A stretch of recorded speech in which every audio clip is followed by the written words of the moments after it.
est contente jusque-là. J'espère que... Ça continuera.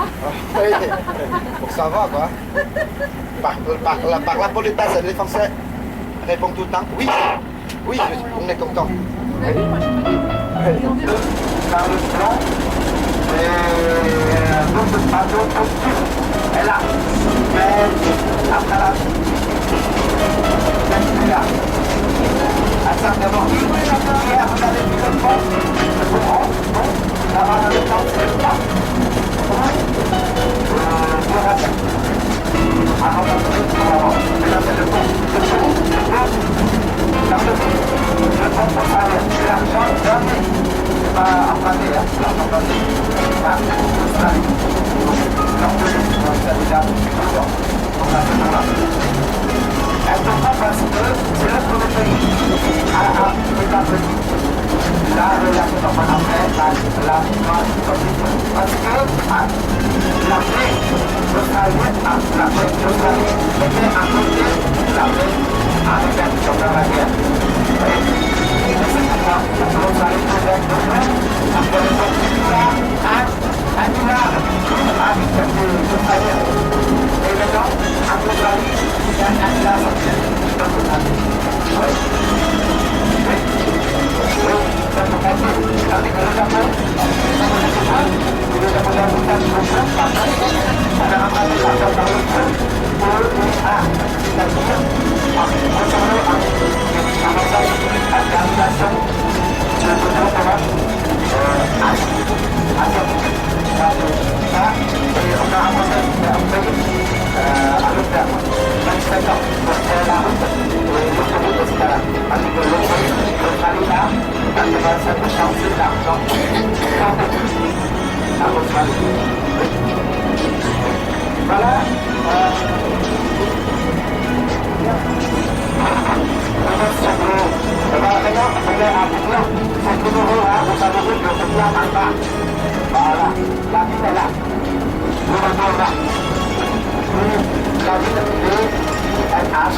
ce canal-là, le canal, voilà, creusé.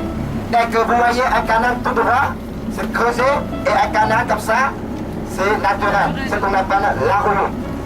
Oui, l'arroyo. Voilà, le canal là, on va s'arrêter, numéro 3, pour visiter une pépinière. Oui, une pépinière. Voilà. Après, on continue jusqu'à de l'autre côté de la sortie du canal, il y a un bras, l'endroit là, le plus large du Mekong. Voilà. Sur le numéro 13 en haut, vous avez, vous êtes numéro 13. Là-bas, c'est marqué Kaibé. Kaibé, en haut. Kaibé. Kaibé, C-A-I-D-E, c'est Kaibé, c'est le marché flottant. Le marché flottant. À Kaibé, on va visiter le marché flottant Kaibé, puis on va visiter, on va regarder les choses artisanales, par exemple les fabriques, comme le riz soufflé, les galettes de riz.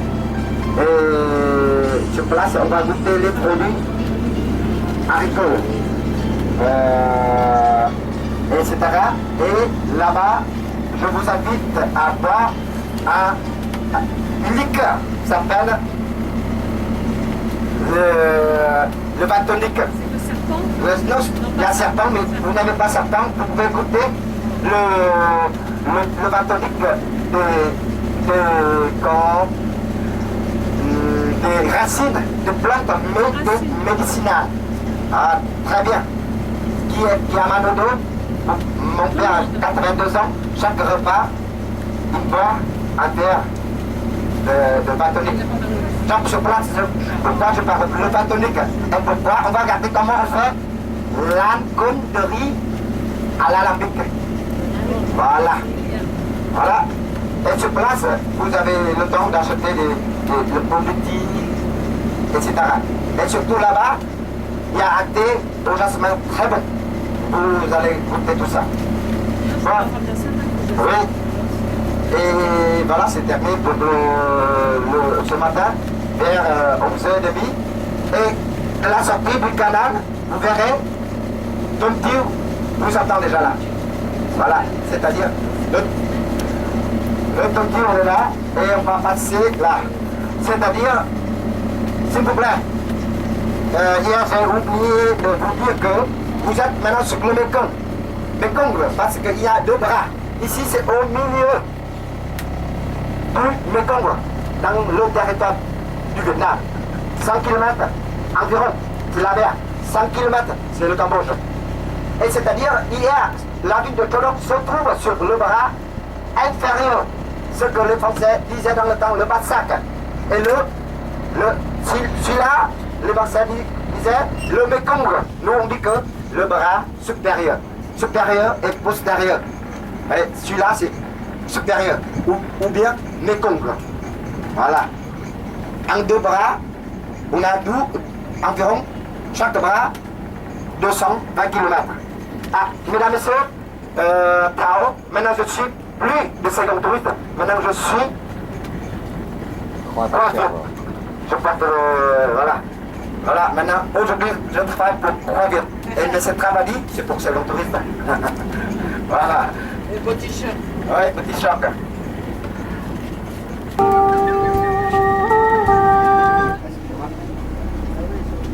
Voilà, dans le sac là, vous avez des bouteilles d'eau. Si vous voulez, vous pouvez mettre pour l'instant.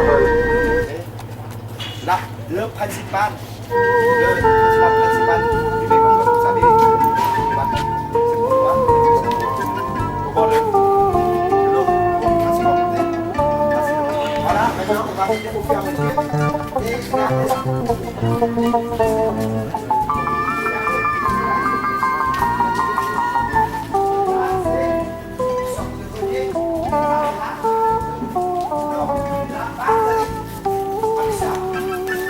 simple que vous avez vu les tracteurs. Ça, c'est pour transporter assez long. Donc, voilà la fondation, la conclusion. C'est pourquoi cet après-midi, vous verrez le canal. Il y a des villes péniches avec des bateaux qui passent. C'est pourquoi l'embouteillage, comme la route nationale sur l'eau. Voilà. Là, c'est les draps du sable ici. Chez vous, vous draguez les filles. Nous, vous draguez du sable. Ouais. C'est rigolo, hein. C'est rigolo. Et là, c'est pour transporter assez long. Pour la conclusion. Ici, la banderie. C'est pourquoi, par hasard, sans doute, vous verrez les bateaux à la fois comme ça. Les bateaux, je vous ai déjà dit, les bateaux enceintes vont comme ça. Et il y a un truc comme ça pour transporter la banderie. Voilà, vous verrez, la banderie c'est un commande, mais c'est léger. Voilà, on va voir. Ça c'est la banderie pour faire cuire les briques. Voilà. La banderie, les écorces de riz. La bande de riz. La bande de riz, c'est-à-dire les écorces de riz. Oui, les écorces de riz. Oui, mais c'est-à-dire dans les décorticages, le riz blanc qui tombe. C'est pourquoi je dis qu'au moins on a une quinzaine de vocabulaire pour le riz. La bande de riz, c'est les écorces de riz, quoi. Oui, oui. C'est le mot, c'est la bande de riz, c'est mieux. Voilà, venez là. Là, c'est dans ce pot-là, on vient de remplir en bas, c'est les briques pleines. Sau khi qu'on làm việc. Oui, voilà. Mais on a déjà fait beaucoup. C'est pourquoi on attend un moment. Normalement, quelquefois on arrive ici, on voit le four. On fait du feu. Le four, c'est quoi? C'est en fait, on fait une sorte de tonneau pour laisser les écorces en haut. Et on brûle on fait du feu, quoi. Et dans ce four-là, on a déjà rempli, c'est encore, 80 000 briques. Et on fait cuire jour et nuit.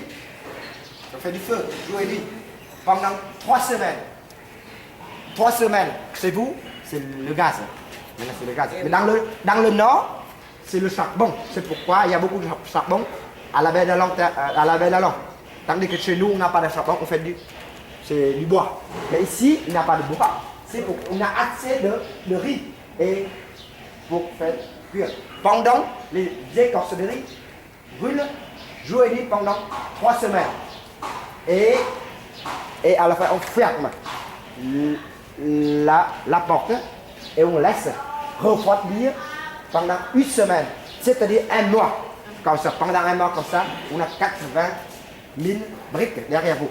Voilà, au lieu de remplir là. Voilà. C'est pourquoi c'est dommage aujourd'hui, parce que c'est le week-end. Oui, mais en même temps, oui, et en même temps, chez nous, c'est le week-end, on travaille aussi. Ça dépend de la demande. Mais on a beaucoup déjà derrière vous. Le patron n'arrive pas à tout vendre. C'est pourquoi il y a 1 jour ou 2 jours de repos. Mais vous voyez, c'est facile à avoir. Et c'est pourquoi tout à l'heure vous avez vu le côté là, le truc noir là. Ça c'est quoi? C'est la cendre. C'est comme pour faire comme les engrais. Ah oui, pour l'engrais, pour les jardins, surtout pour les bonsaïs. Ah, sur les bonsaïs et surtout pour les orchidées. Qui aiment bien ça. Ah oui. Oui, là c'est là. Et là c'est un peu de charbon, un peu de sang comme ça. Ah, les orchidées poussent très bien. Oui. Charbon dedans et...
Dans le centre, chez moi, on a assez de terre de la montagne pour enterrer les morts. Tandis que dans le Talinton, vous savez bien que tout est inondé. Que les rivières, le jardin. Mais c'est pourquoi la tradition chez nous, c'est on est tous enterrés. C'est bien comme en Thaïlande et au Cambodge, c'est mieux, c'est incinéré. Tandis que, influencé par la culture chinoise, c'est pour que tous les Vietnamiens sont tous, enterrés. C'est pour qu'on n'a pas de cimetière, comme dans le nord, dans le centre. Et c'est pourquoi, ça c'est une question familiale. Et si on a l'argent, on a la terre, on peut enterrer. C'est pourquoi ça c'est le père du patron. Oui, le père du patron. Maintenant c'est le fils, le patron. De père en fils. Et pourquoi le brique sèche là, je laisse, parce qu'on va visiter, on va voir le four et l'endroit, l'argile.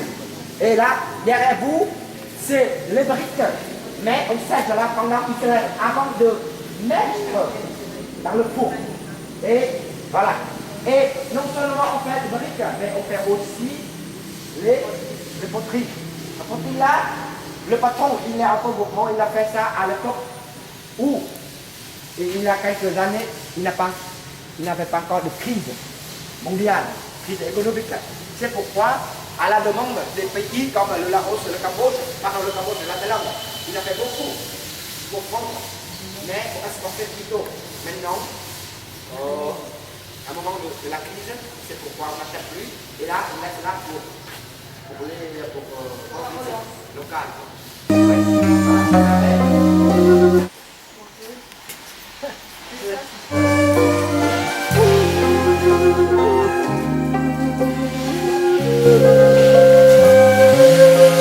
C'est la machine qui tourne. Et ils sont là et on coupe toujours à la main. On travaille à la main tout le temps. Et ici, 4 femmes, ils mélangent chaque jour que vous avez vu là, Pierre, il vient de travailler, c'est pourquoi derrière vous, les briques sont mouillées. Voilà, ça, pour sécher pendant une semaine, avant de mettre dans le four. Voilà. Aujourd'hui, c'est le week-end. Oui. Mais vous comprenez quand même. C'est ça, c'est facile. Oui, c'est la fin. Mais ça dépend de chaque.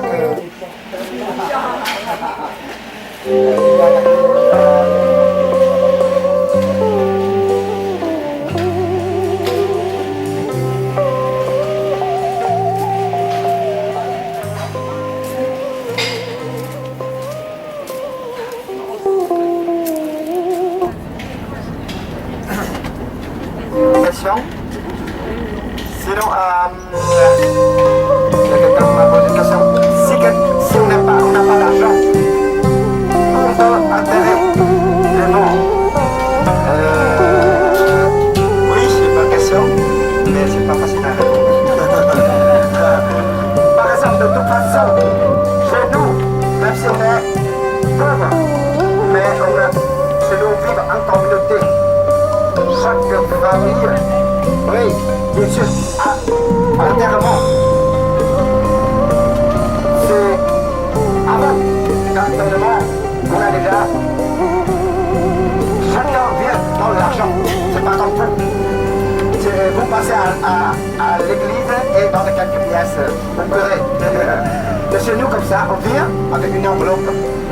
Oui, les parents, les autres, et aussi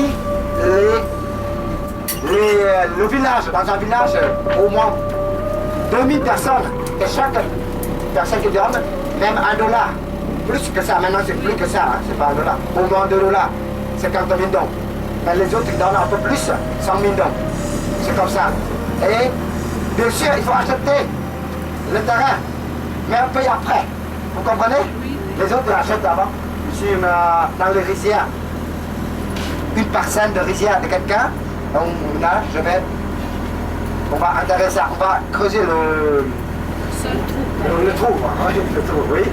Et la tombe, et après, on va enterrer, et on va payer après. Mais on sait bien qu'on a l'argent, parce qu'à la mort, les gens qui viennent, c'est ce qu'on appelle là le dernier salut. Et on met des préparations et une enveloppe. Ça, c'est dans ce cas-là. C'est l'entraide. Oui, ça c'est la vie en communauté. Mais évidemment, si on a l'argent, oui, on fait avant, on achète depuis, quand on est encore vivant. Les enfants achètent la terre, l'endroit. Quelquefois, 5 ans, quelquefois, quelques temps avant la mort. Quelquefois, oh là là, 20 ans. C'est que moi j'ai acheté il y a 25 ans. 25 ans, oui. Oui, voilà, c'est ça.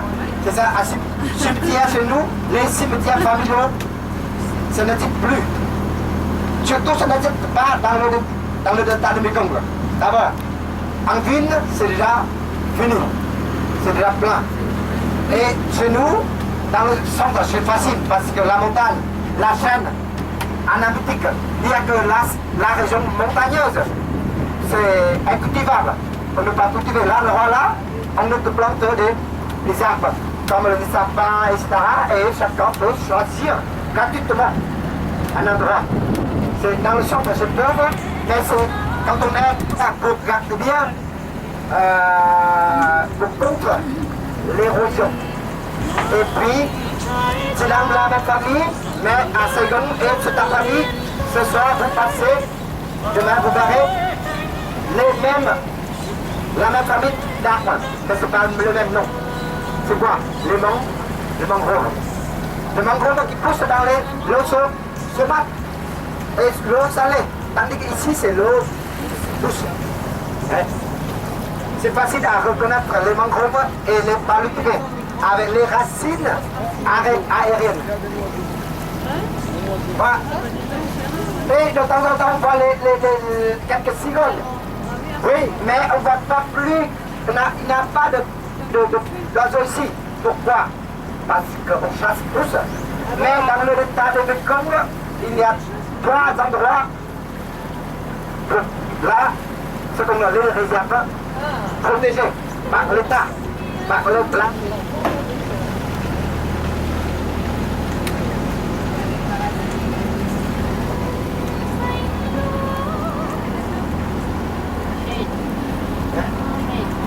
Ah, Shell, voilà, Shell. Ah, c'est le pétrole.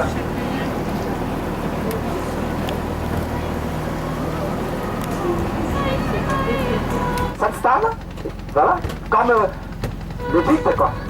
Voyez, après, voilà, on met ça ici, s'il vous plaît, pour visiter.